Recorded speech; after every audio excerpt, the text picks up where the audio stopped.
오늘 요한복음 4장 19절로 42절 말씀을 통해서 참된 예배라는 제목으로 주신 은혜를 함께 나누도록 하겠습니다.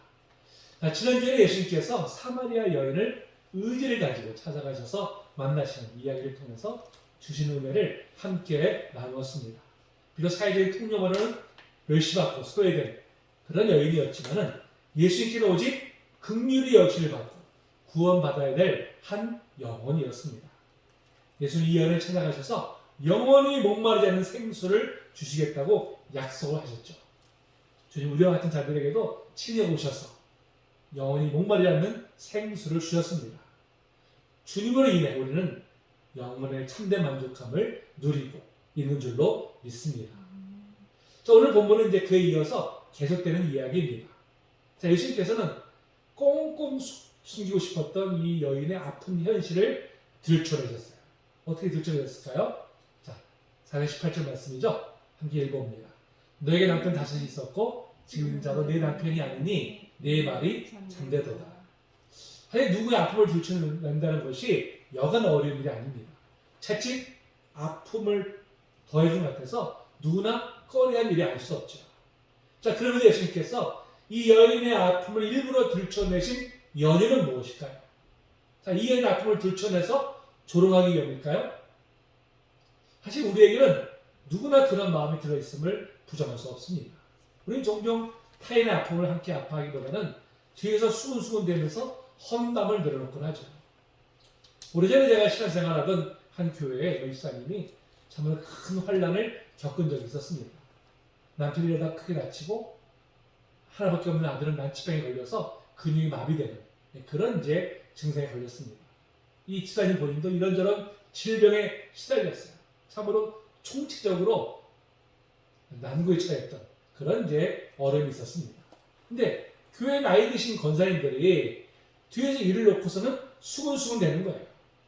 저 집사님이나 아니면 그 식구 중에 누군가가 하나님 앞에 큰 죄를 범한 것이 틀림없어. 그렇지 않고서야 이렇게 고난이 한꺼번에 닥칠 일이 있나? 이렇게 뭐 수긍되는 거예요. 제가 이제 그 얘기를 듣고서는 여러 차례 걸쳐서 절대 그런 시간을 보지 마십시오.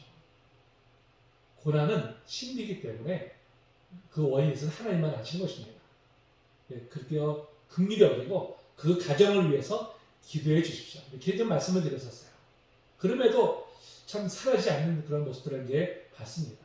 나중에 물론 하나님의 은혜로 정말 그 가정이 다 회복되는 그런 전 역사가 일어나기는 했지만은 그 고난에 처한 가정을 대하는 다른 성도님들의 모습을 보면서 참 씁쓸했던 기억이 있습니다.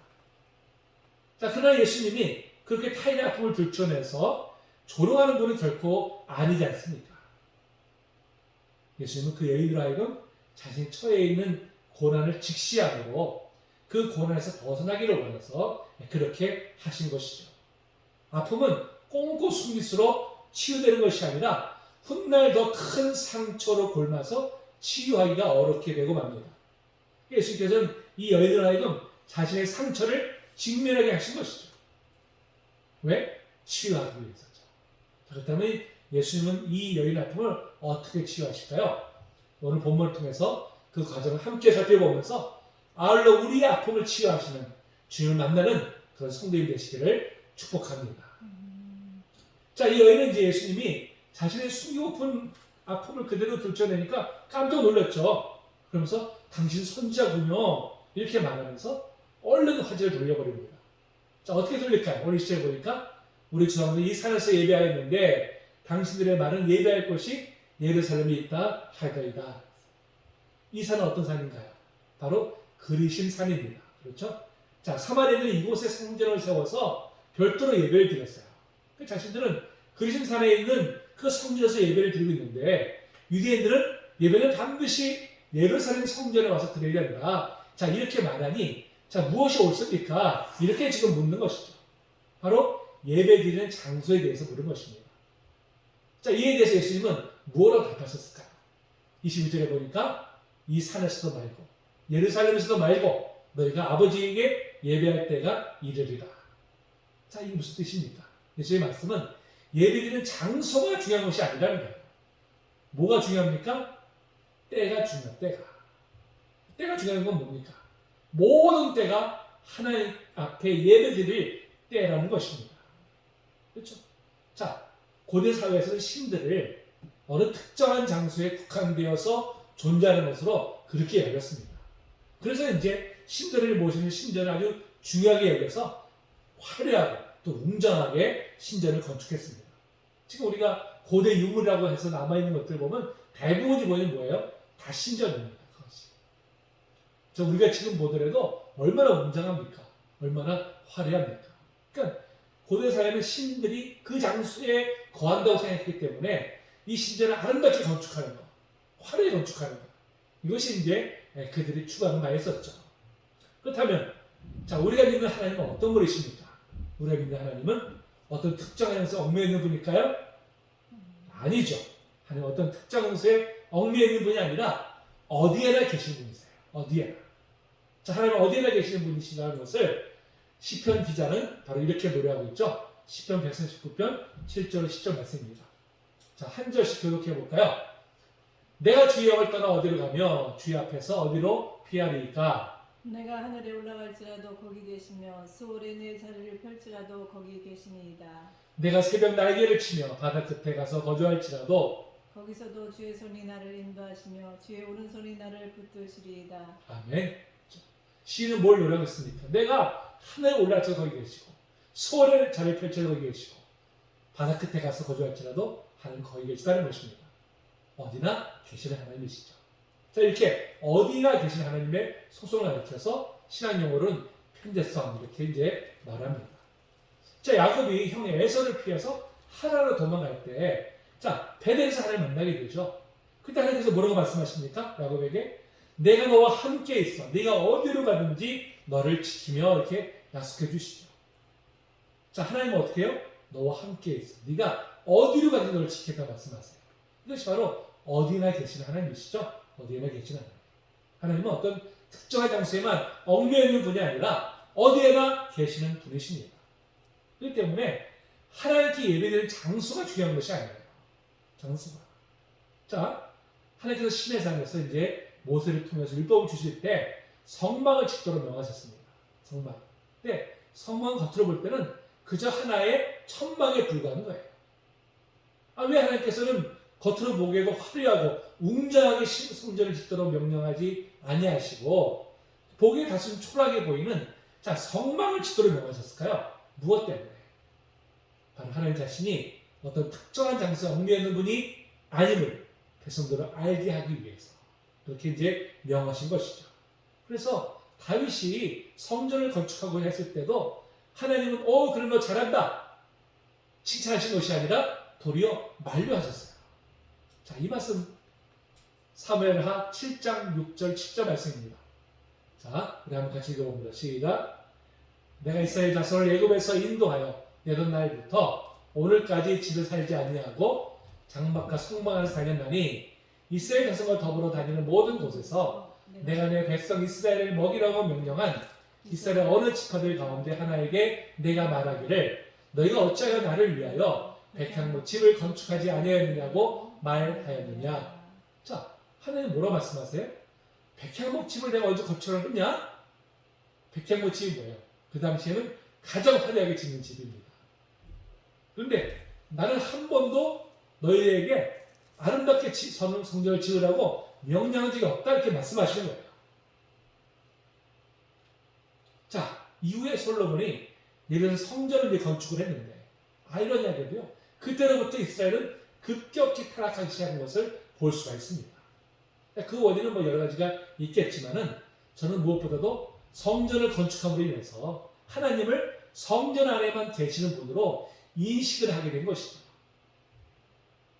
자, 그다음에 어떻습니까? 성전 안에서는 하나님을 아주 엄숙하게 또 아주 아름답게 예배를 드릴지 모르지만 성전을 벗어나면 그것을 하나님 계시다는 인식을 하지 않기 때문에 자기 욕망대로 자기 뜻대로 이제 살아가기 시작한 것이죠. 그때부터 이제 무섭게 이제 타락하기 시작한 것을 우리가 볼 수가 있습니다. 자, 오늘날 한국교회도요, 정말 화려하고 웅장한 교회당이 곳곳에 세워져 있습니다. 심지어 뭐 수천억씩 들여서 지은 교회당도 있어요. 그런데 참으로 아이러니한 것이 뭡니까? 이렇게 화려하고 웅장한 교회당이 세워지면 세워질수록 사회에서 교회를 바라보는 시각은 더욱더 부정적으로 변하고 있다는 것입니다. 왜 그럴까요?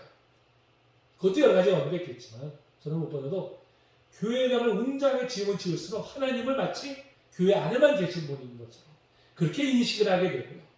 그래서 삶에서는 전혀 하나님과 상관없는 그냥 자기 욕망대로 이제 살아가는 그런 성도들이 이제 늘어만 가고 있는 것이죠. 얼마 전에 분당 우리교회 이천수 목사님이 세해된 교회에서 한 설교가 화제가 되고 있어요. 그때 뭐라고 얘기했을까요? 그 세해된 교회가 성전이 엄청나게 큰 아주 화려한 아름다운 그런 성전입니다. 그걸 이야기하면서 근데 지금 이렇게 아름답게 쓰여지고 있지만 50년 후에 이곳이 술집으로 변한다면 어떻게 되겠느냐. 이제 그런 얘기한 것이죠. 지금이야 이렇게 아주 웅장하고 화려하고 이런 예배당에서 예배 드리지만 훗날 성도들이 다 채워지지 않으면 결국 그렇게 전락할 수밖에 없게 된다는 것이죠. 그러니까 뭐예요? 성전을 아름답게 웅장하게 짓는 것이 중요한 것이 아니라는 것입니다. 실제로 유럽 교회에서도 보면은 어떨까요?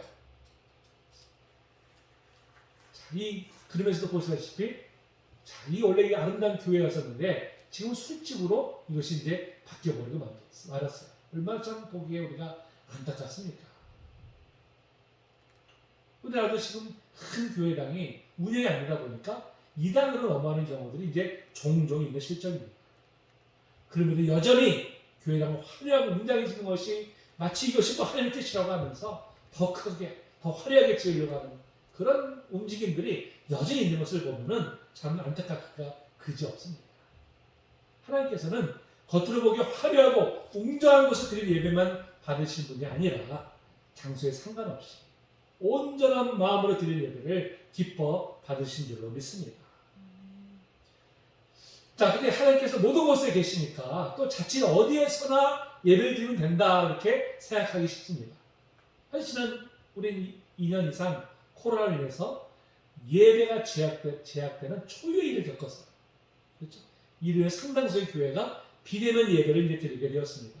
지금 물론 이런 제약이 이제 다 처리되어서 다시금 모여서 이제 예배를 드릴 수 있게 되었습니다.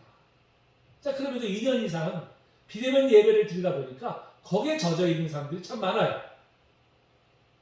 다시 그 사람들이 예배 자리에 나오는 게 참 여의치가 않습니다. 우리 교회는 물론 그런 성도님들 한 분도 안 계시지만 사실 지금 모든 교회가 안고 있는 그런 고민이기도 합니다. 자, 그렇다면 각 가정이나 개인들이 계속해서 그냥 비대면으로 예배드리는 것이 과연 올바른 것일까요? 자, 어느 특정한 장소에 국한되어 예배드려야 하는 것은 절대 아니지만 분명히 알 것은 모든 예배는 반드시 공공성을 띠고 있다는 것입니다. 공동체성을 띠고 있다는 것이죠. 예배는 본래 공동체로서의 교회가 드리는 것을 의미합니다. 그러면서 예배는 교회에서 성도들과 함께 드리는 것이 지극히 성경적입니다. 교회 존재 목적도요, 가장 우선은 무엇입니까? 성도들이 함께 모여서 하나님을 예배하는 거예요. 그것이 가장 큰 존재 목적입니다. 교회에서 온전한 예배를 드리지 않으면서 개인이 혼자서 예배를 온전히 드릴 수 있을까요? 사실 그동안 비대면으로 예배를 드리면서 이 공동체가 드리는 예배를 더욱 사모하게 되었다고 그렇게 이제 간증하는 성도님들도 많이 있습니다.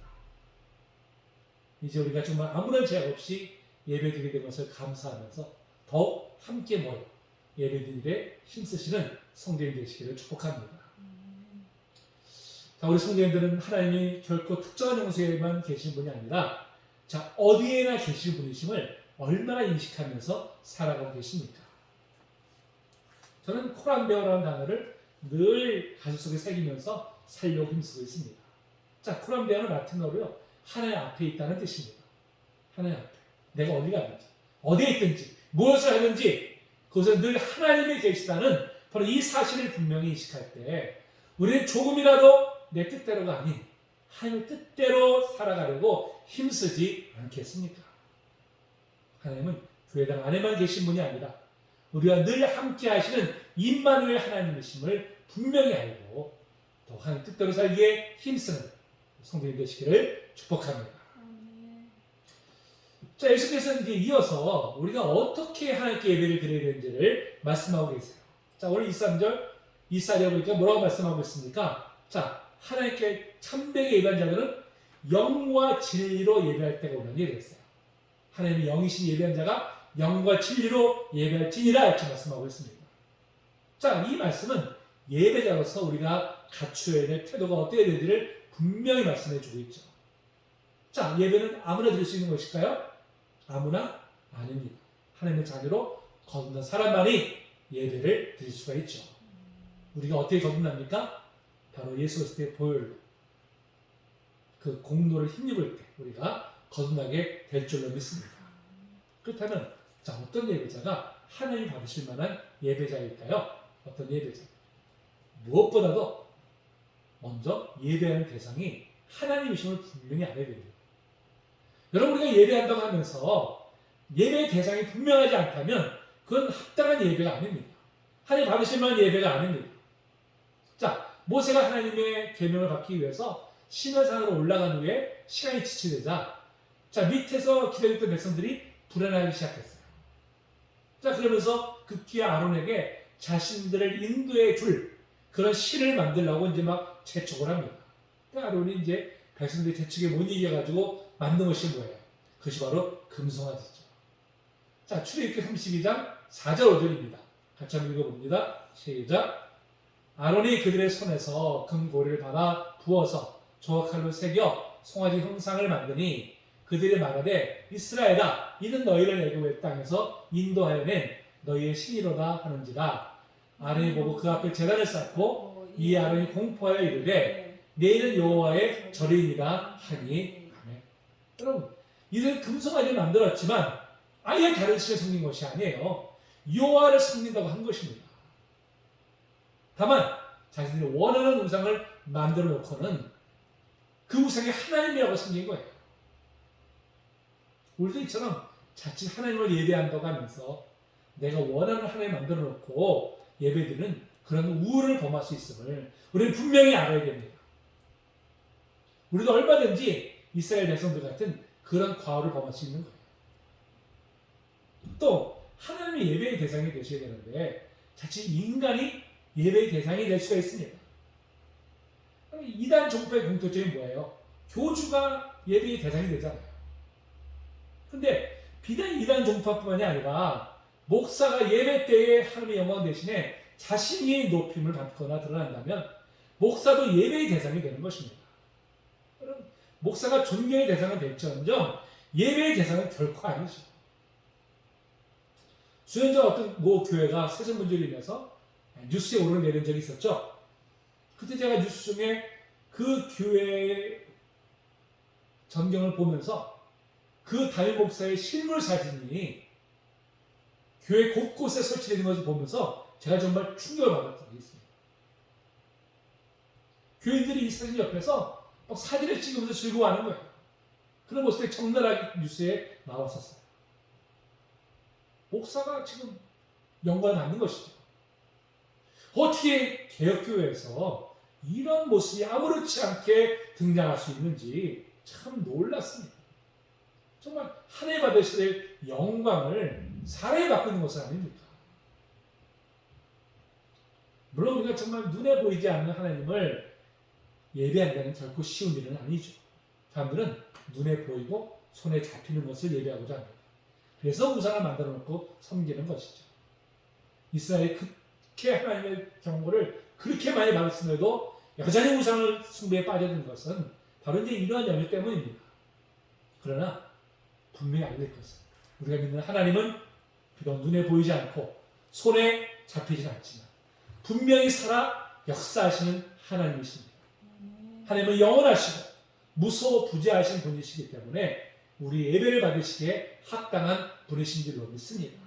우리는 바로 그분을 예배하는 거예요. 자, 다음으로는 우리가 하나님께 예배 드릴 때 갖춰야 될 태도를 우리가 분명히 알아야 됩니다. 자, 주님께서 뭐라고 말씀하셨어요? 영과 진리로 예배드린 자를 하나님께서 찾으신다고 말씀하십니다. 자, 지금 이 영과 진리라고 번역되어 있는데요. 과거 성경에서는 무엇라고 번역되어 있었습니까? 신령과 진정으로 이렇게 번역되어 있었죠. 자, 신령과 진정으로 예배드린다고 할 때, 자, 어떤 것이 연상될까요? 어떠한 것이? 자, 온 마음과 정성을 다해 드리는 것이 바로 예배자의 바른 자세임을 말씀하는 것으로 생각이 들죠. 물론 하나님께 예배를 드릴 때 우리의 온 마음과 정성을 다해서 드리는 것은 뭐 너무나 마땅한 것이죠. 너무나 당연한 것입니다. 그러나 주님께서 영과 진리라고 말씀하신 것은 그보다 더 깊은 뜻이 담겨져 있어요. 자, 영은 곧 성령을 가리키죠. 성령. 성령은 어떤 분이십니까? 우리를 거듭나게 하시고 우리를 또 하나님께로 인도해 주시는 분이십니다. 그래서 성령을 거듭나서 그 인도하심을 받는 사람만이 하나님을 온전히 예배할 수 있습니다. 다음은 진리는 뭘 가르칠까요? 진리는 바로 진리 되시는 예수님을 가리키는 것이죠. 그러니까 진리로 예배드린다는 것은 무엇보다도 예수님의 마음으로 예배드리는 것을 의미합니다. 자, 예수님의 마음이 어떤 마음입니까? 빌립보서 2장 5절로 8절에서 이렇게 말씀하고 있죠. 자, 한 절씩 교독하겠습니다. 너희 안에 이 마음을 품으라. 곧 그리스도 예수의 마음이니 그는 근본 하나님의 본체시나 하나님과 동등됨을 취할 것으로 여기지 아니하시고 오히려 자기를 비워 종의 형체를 가지사 사람들과 같이 되셨고 사람의 모양으로 나타나사 자기를 낮추시고 죽기까지 복종하셨으니 곧 십자가에 죽으심이라. 아멘. 자, 예수의 마음은 어떤 마음입니까? 바로 온전히 하나님 뜻에 순종하기 위해서 자신의 뜻을 내려놓는 것. 이것이 바로 예수님의 마음입니다. 그래서 영과 진리로 예배드린다는 것은 성령을 거듭난 사람들이 성령의 인도하심을 받아서 예수 그리스도의 마음으로 자신을 내려놓고 온전히 하나님의 뜻에 순종하는 것을 의미하죠. 그저 겉으로 보기에 정성을 다하고 화력하고 엄숙한 예배가 영과 진리를 드리는 예배가 아니라 성령의 인도하심을 따라서 나는 죽고 오직 하나님만 높이는 예배. 바로 그것이 하나님께서 받으실 만한 합당한 예배인 것입니다. 자, 그런 면에서 우리는 과연 하나님이 기뻐 받으실 만한 그런 예배를 지금 드리고 있을까요? 자, 겉으로 볼 때는 엄숙하고 은혜로운 예배를 드린다고 할지라도 영과 진리로 예배 드리지 않는다면 그 예배는 결코 하나님께서 기뻐 받으시지 않습니다. 무엇보다 예배는 예배자의 만족을 위해 드리는 것이 아니라 하나님께 올려드리기 위해서 드리는 것입니다. 영과 진리로 예배드림으로 하나님이 기뻐 받으신 예배자가 되시기를 축복합니다. 자, 예수께서 예배에 대해서 이렇게 말씀하시다. 이 여인은 메시아가 오시면 이런 일들에 대해서 분명히 말씀해 주실 것이다. 이렇게 이제 말을 하죠. 자, 그래서 예수님이 뭐라고 말씀하셨습니까? 그 여인에게 내가 바로 그 메시아다. 이렇게 이제 말씀 자신을 밝히시죠. 자, 이 말을 들은 이 여인이 자, 어떤 반응을 보였을까요? 자, 28절 29절에 보니까 여자가 물동이를 버려두고 동네에 들어가서 사람들한테 소리치기 시작했어요. 자, 내가 행한 모든 일을 내게 말하는 사람을 와서 보라. 이는 그리스도가 아니냐. 이 장면은요, 정말 놀랍기 그지없는 장면이 아닐 수 없습니다. 자, 분명히 여인은 사람들의 눈을 피해서 일부러 가장 더운 시간에 우물가로 나왔어요. 자, 그런데 이 여인이 자기가 물을 들여 나왔다는 그 목적조차도 잊어버린 채 그토록 피하고 싶었던 동네 사람들에게 자신이 달려간 거예요. 이게 얼마나 놀라운 장면입니까? 아니, 무엇이 이 여인을 이 짧은 시간에 이토록 변화시킨 것일까요? 자, 무엇이 이 여인으로 하여금 타인과의 관계를 가로막았던 장벽을 스스로 뛰어넘게 한 것일까요? 무엇이? 바로 예수님을 만났기 때문이죠. 예수님을 만나자 이 여인의 내면에 변화가 일어났고요. 그 변화가 스스로 장벽을 뛰어넘게 한 것입니다. 자, 뿐만 아니라 이 여인이 동네 사람에게 예수님이 메시아이심을 무엇으로 증거했습니까? 무엇으로? 내가 행한 모든 일을 내게 말한 사람. 이렇게 말합니다. 내가 행한 모든 일이 뭐예요? 자신이 과거에 지금까지 살아왔던 모든 삶의 여정 속에서 정말 남한테 드러내기 싫어서 꽁꽁 숨겨왔던 바로 그 부끄러운 그런 과거 아닙니까? 그동안 그렇게 부끄러워했던 자신의 과거였는데 예수를 만나고 나니까 이제는 서슴없이 자신의 부끄러움을 다 드러내고 있을 만큼 이 여인은 지금 감격에 차 있음을 알 수가 있습니다. 자신의 부끄러움을 드러낼 만큼 예수를 만난 기쁨이 그만큼 컸던 것이죠. 예수를 만남으로 그 내면의 상처가 치유를 받았기 때문에 바로 이러한 행동을 할 수 있었던 것입니다.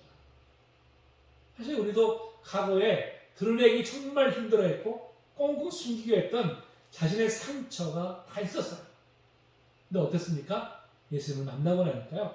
그것까지도 합력해서 서로 이루시는 그 하나님의 은혜를 경험하고 난 후에 자, 어떤 변화가 일어났습니까?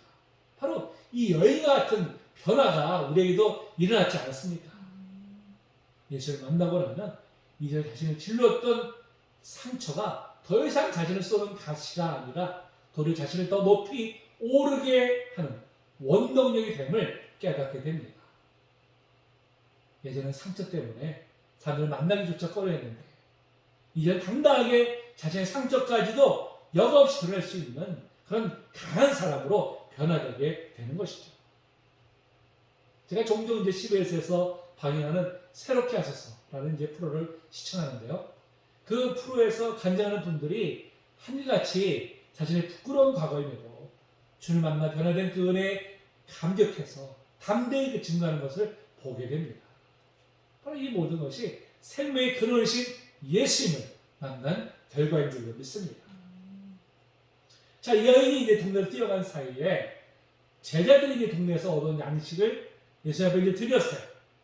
그래서 예수님이 뭐라고 말씀하셨을까요? 나에게 너희가 알지 못하는 양식이 있다. 이렇게 말씀하시는 거예요. 아니, 이게 무슨 소리야? 예수님이 시장하실까봐 기껏 동네에 가서 양식을 지금 이렇게 지금 구걸해서 얻어와가지고 드리려고 왔는데 너희가 알지 못하는 양식이 있다. 이렇게 말씀하시니까 쟤들이 다 의아해하죠? 자, 의아해하는 쟤들에게 예수님이 뭐라고 말씀하셨어요? 34절을 보니까 예수께서 이르시되 나의 양식은 나를 보내신 이의 뜻을 행하며 그의 일을 온전히 이루는 이것이니라. 예수님께서 양식이 있다고 말씀하신 것은 먹을 음식을 말씀하신 것이 아니죠.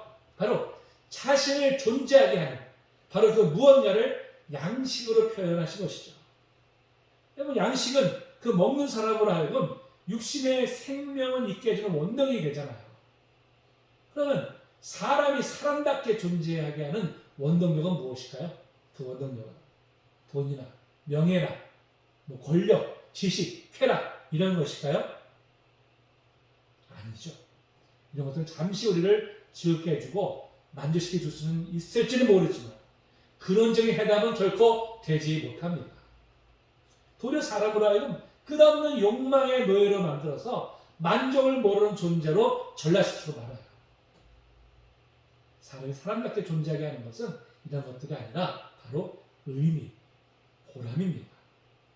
사람은 자신이 왜 사는지, 어떻게 해야 사람답게 사는지에 대한 해답은 자신의 존재와 하는 일에 대한 의미와 보람을 찾을 때 비로소 해답을 얻을 수가 있습니다.